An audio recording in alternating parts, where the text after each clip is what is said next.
Domk. Are you serious? Friday nights, 11 till midnight. Indie, local, rock, Domk. All clear? 97.5 KMOD. Yeah, this is the DOMKcast with Lunchbox and Promo Brady, and we've got some special guests in the studio. The guys from Dinosaur Pile Up. What's going on, guys? Hey, what's going on? Yeah, you'll be opening up for Chevelle tonight at the Brady Theater. We're stoked about that. Yep. It's going to be a good show. Yep. Obviously, you're from the UK and tour in the States right now. Is there anything that you guys look forward to when you come over to the US? Going home. That was a joke. I'm kidding. We love the States. What do we look forward to? Five Guys. Although we've got that in the UK now. Yeah. Five Guys You guys Burgers got is Five Guys good. in UK. Yeah. Wow. Yeah. Let's come over. Food is a big thing, I think, though. Yeah. So we always try and find good places to eat wherever we go, like try new stuff. Dunkin' Yeah. Donuts. I say try new stuff, but it's just barbecue and pizza. You don't have much barbecue over there at all. Not to the same degree. Not the same that we have it here. Yeah. And About- like you have so many different regional barbecues as well. Yes. So like traveling through the States, it's good to sort of compare. Yeah. Pizza's a big thing for us too. Like Totally. Yeah. We love pizza and shuffleboard. Yep. Pizza and shuffleboard. That's Yeah. like the You can't go nucleus wrong of a with good that. night, man. Dunkin' Yeah. Donuts is a huge vice of mine that I'm trying to Curb. curb. We don't have one of those here in Tulsa, but there is one in Oklahoma City. We're every getting time I one go there, soon. we are getting one. Yeah, I we're getting forgot one in about that. Broken Arrow, I think, in the fall. So. Broken About Arrow. time. Yeah. Does that relate to the film? No, but that is a good film. That is a good film. Yeah, with John Travolta and Christian Slater. yes, Christian Slater. Yes. Thanks for being back. Yeah. That film's great.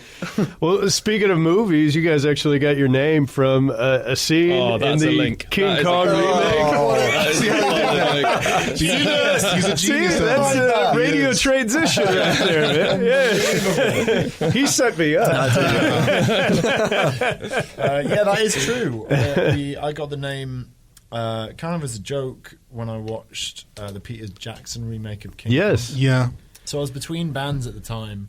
So my first band had kind of come to an end, and I was like writing songs and hanging around, and so no band or anything to link to. And I went and saw the film with a couple of friends, and it was so ridiculous.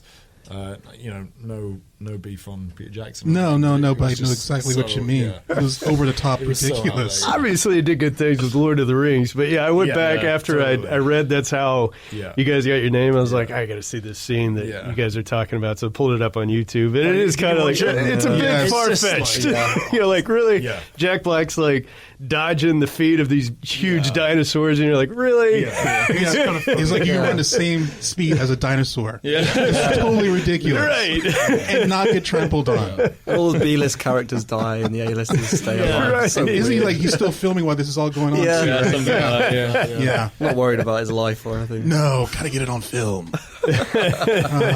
It's kind of a bet, though, I guess. Like, I didn't actually think about the future and the fact that I would be calling a band this. So I've made a wager that I would call my next band Dinosaur Pile Up.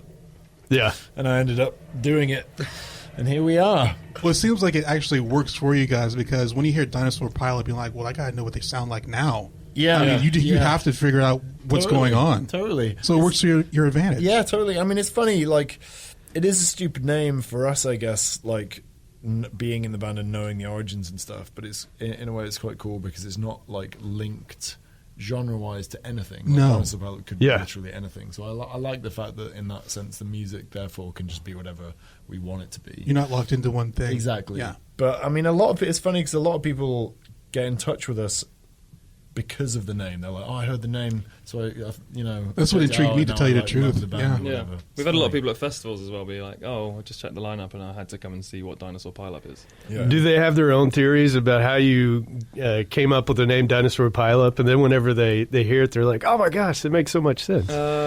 I haven't really heard many alternate theories. There should Yeah. be some sort of fan theories. Yeah. Most We people should come start some. expecting. Yeah. You just start some rumors some. of how, yes. Most people come expecting there to be massive dinosaurs on stage and always pretty disappointed. Theatrics during your show. Like, yeah. A lot of people want dinosaurs on the merch and stuff. A lot of people bring their own dinosaurs, though. Like, Yeah. we get inflatable true. dinosaurs in the front You row. got a bunch of like that's families funny. bringing that is their very kids. cool. They're like, I That thought is there was cool. supposed to be dinosaurs here. Yeah. Oh, what? Yeah. I bought my dinosaur. Where's your dinosaur? Yeah. We played out in Tokyo. I can't remember if it was the first time or the second time. And we got supplied these enormous blow up dinosaurs. And we were playing this big old festival called Summer Sonic Festival. It's Yeah. huge. And there was like a row of these huge inflated dinosaurs at the front. And during one of the songs, I can't remember, but like they got let go into the crowd, and it was like madness and huge dinosaurs floating over the crowd. The only time we've done it, isn't it? It was really in funny. Japan, yeah. And like obviously we expected them never to return, but then by the end of the gig, because the Japanese audiences are so respectful and stuff, that all of the dinosaurs had been neatly Of course, that is so cool. again. It's hilarious. But we signed them and stuff and wrote stuff on them because we didn't want them to come Yeah. back, and then Yeah. Brought came them out back. at the end, they were all there. And like, Come back like, Cool. What are we going to do with do these? these? Oh awesome. goodness! Now, since you guys sound really American in your music. Yeah. So, is it more acceptable here when you guys play if they've never seen you before, or is it different playing here than it is the UK because they know what you sound like and they know who you are? I think it's actually kind of that's why it's cool for us to play over here, and that's actually one of the things we look forward to the most, because I feel like the audience gets it, and like we sort of translate really well over here, and people get pumped and stuff. So yeah, I don't know, like people just seem to get it really quickly over here and sort of get excited about it. I guess if they don't hear us talk, sometimes they might think we're American. Yeah. I guess anyway. Because a long time I did think that, and I Yeah. didn't know you guys. This is like your third album, Yeah. which I had no idea. Because now you're like, we finally made it in the States, or finally we made it in the States. Which one is it for you? More like, we finally made it in this. So now I got to go over there and do some touring. No, dude, I mean, we've just been doing our thing, so it's awesome for us that we've now sort of been able to be granted the opportunity to be out here now. I mean, Yeah. This is our 7th US tour now, so we've been, kind of slogging it over here for a while. And that's awesome. Like, we've now managed to tour like a lot of the globe, which is amazing for us, American touring is like a real grind, but it's also super rewarding. Yeah. Yeah. Like you look back at it afterwards, and like we have this list of dates on the wall in our RV, which we kind of scratch off every time we do one, and we just have like a poster that you just look at the end and be like, wow, can't Yeah. believe Wow. There's it's a lot of really lines. cool. Because you guys get to see so much when you're touring here in the U.S. Yeah. Because it seemed like it would be a lot harder traveling around doing this here than it is back home where you guys Oh. are from. I mean, Well, like yeah. we just came from Texas, which is twice the size of the UK. Yes. Yeah, we everything's drove- in closer proximity, it seems like, in Europe as opposed Oh, yeah. to here. Yeah. So. Completely. We drove from Tampa to Houston? Lake Charles or something, That's right, in Louisiana. Yeah. and it took all day. And we could have gone up and down the whole of the UK probably. In That's that a time. drive. like So did you 4 go times. up the Gulf Coast? Did you see a lot of the ocean? Around the or- Panhandle. Okay. Okay. No. Yes. It's cool as Yeah. well because we're in the RV. Obviously, we're not on a bus, so we're driving. So we actually Get to experience literally stuff. see it, Yeah. which is cool. Like we're not doing overnight drives where you're asleep. Yeah. You're traveling like we're seeing it all, which is awesome. But you burn through like every tape, like not tape, but like every song that you've got saved ever, and like every podcast. So, So like, what stuff? What's some stuff that you guys are listening to, podcast wise What's that and podcast music wise? you're listening to right now? it's called Up and Vanished. Okay. It's about a woman called Tara Grinstead, Uh-huh. who's from Ocilla, Georgia. Yeah, Georgia. Yeah. Which is weird because when we started listening to it, I had no idea about the plot of it, but we were literally driving right past that town as we started listening Yeah, to this yeah. Wow. podcast. Yeah. So that was a massive That is coincidence. crazy. Yeah. And it's like an investigative podcast about like the disappearance of her. It's kind of like along the lines of Serial. I Yeah, it guess. reminds me of Okay. Serial. Yeah, Serial's Okay, good that's stuff. a good one. It's Yeah. awesome, man. You should listen to it. It's really, really good. Okay, so music wise, what are you guys listening to? Oh man, we literally play So, everything. yeah, I mean, we've anything. actually been playing a lot of coffee table jazz. Okay. This is really soothing. Serious. Just kind of mellow you out after Yeah, a good show. You know? Like somebody could be getting stabbed outside the window, and we're listening to this jazz. Like, Oh, so it's relaxed. This feels so good right now. Yeah. You're like, I don't even care right now. Oh, you're right out there. You're right.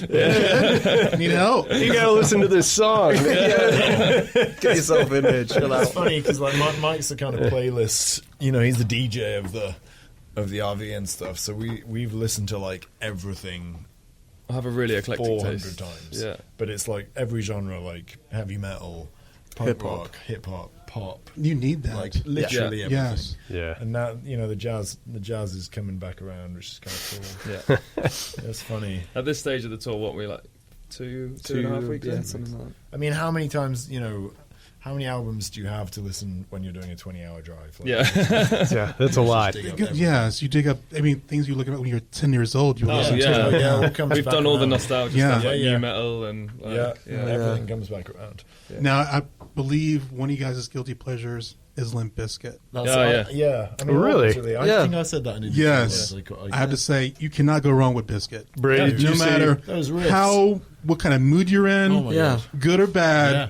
pissy or angry or happy or enjoy, Yeah. Limp Bizkit always solves Yeah, it. man. It's awesome.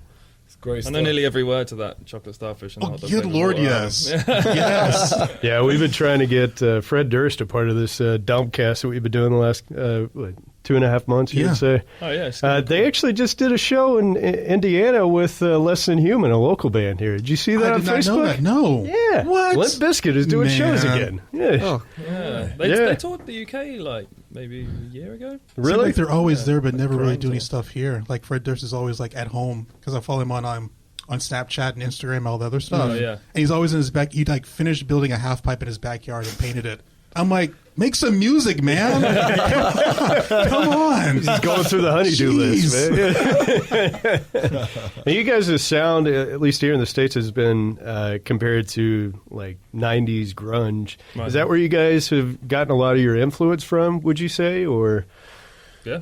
Totally. yeah. I think we all. It was funny because we didn't grow up together, like as kids. Yet we all have the same kind of stack of albums. That's like Yeah. key influences musically and stuff. And it is like we like we just said we love like so much music now, like pop, hip hop, everything. You know. But Yeah. the key influences to the band, I guess, it is that sort of core group of 90s bands and records like Rage Against the Machine, Pumpkins, Nirvana, Deftones. All of that stuff. So that's definitely really important to what we do. But we do kind of listen to like literally everything, and Yeah. pop plays a big part of that as well. Whether it's like 60s pop, like the Beatles or Beach Boys or whatever, or like contemporary pop or hip hop, like whatever. It all it all kind of feeds into the same thing, I guess. Yeah. A good song is a good song. And Matt, I was reading that your older brother got you into like 80s hair bands. Is that right? He got me into the 90s stuff. Like, I didn't really have a music taste. I started playing guitar when I was 9, but I was kind of a blank canvas. I Yeah. didn't really have a taste, and I actually stole... The first 2 records I got was Oasis and Blur. Okay. Those are two solid, good So bands. it's great bands, Yes. but I didn't connect... Like, now I appreciate the songwriting, but I didn't connect with that at all. I can't remember. It was The Great Escape by Blur, and I guess it must have been What's the Story, Morning Glory by Oasis. And everyone at school was listening to those, so I got them just because I thought I should, because everyone was listening to Oasis and Blur. And I just didn't... I didn't connect with them at all, and... You're like, this is music. I guess I hate music. yeah. So I kind of felt disappointed by that. I put them on my, crappy little hi-fi, and I can remember genuinely feeling disappointed because I was like, this just isn't me. Yeah. These aren't my people. Like I didn't feel like, yeah, that's rad. So I went into my bro's room and I literally found that stack of CDs of like Deftones, Rage, Pumpkins, Nirvana. I can remember, I stole that stack, and I remember putting on Nirvana, Nevermind, and I also remember putting on Zero by the Pumpkins. Yeah. Yes. And, I put on Deftones. Adrenaline, then, was it? I think it was Around the Fur. I was going to say either Adrenaline or Around the Fur. Yeah. And I remember feeling kind of scared, like those riffs, Zero, I was like, what is this? It kind of blew my mind, and it was quite. I remember that first day of just listening to those records, and it was like really like I was kind of like exhilarated, but also like freaked out because obviously before that it was just terrible pop from those pop albums you got on magazines and stuff. And Yes. now Yes. two or whatever, Okay. all those CDs, and obviously then Oasis and Blur, suddenly slamming on Deftones and Rage and stuff. That was totally opposite of what so you're much listening aggression to. Yeah. and totally different. And I was like, whoa! I literally remember being sat on the floor and just my mind being blown. And then after sort of, listening to those CDs, I remember just kind of going back up to my room in that following week and just kind of slowly putting them on and then becoming totally obsessed by that sound. And Yeah.